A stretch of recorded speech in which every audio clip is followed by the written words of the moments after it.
Croeso i'r Amgueddfa Genedlaethol Caerdydd. Dyma'r lle'r perffaith i dysgu am beth i'r byd naturiol a sut all pobl ei helpu. Dan Mitchell ydw I, a dwi'n gweithio yn yr Amgueddfa. Yma yn yr Amgueddfa mae ganddo ni filiynau o sbesimenau a thîm o wyddonwyr yn ei astudio nhw. Un rhan o'r Amgueddfa rydyn ni'n dwlu arni yw'r orielau morol. Dyma le welwch chi arddangosiadau ar yr anifeiliaid gwych sy'n byw yn y môr. Un o'r gwrthrychau mwyaf boblogaidd yn yr orielau morol yw'r môr grwban lledraidd.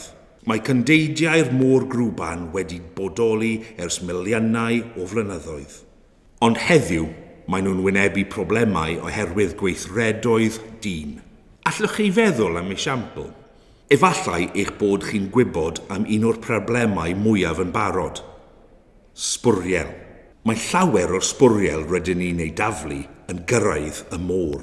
Gall môr grwban gamgymryd bag plastig am ei hoff fwyd, sglefren fôr. Pan fydd môr grwban yn llyncu bag plastig, does dim lle yn ei stwmwg ar gyfer bwyd go iawn. Mae hyn yn beryglus iawn. Gall y môr grwban fynd yn sâl neu farw.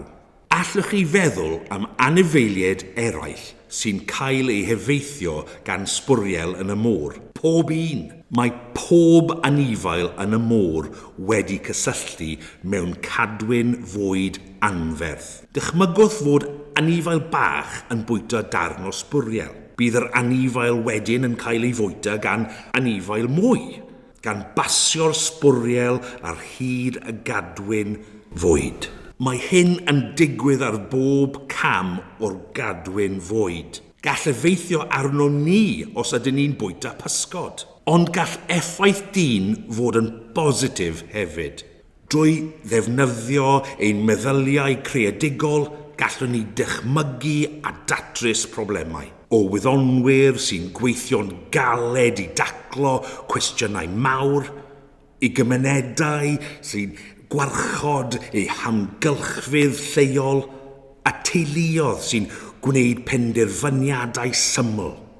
Mae llawer o pobl yn chwilio am ffyrdd o gael effaith mwy positif. Gyda'n gilydd, gallwn ni adeiladu newid.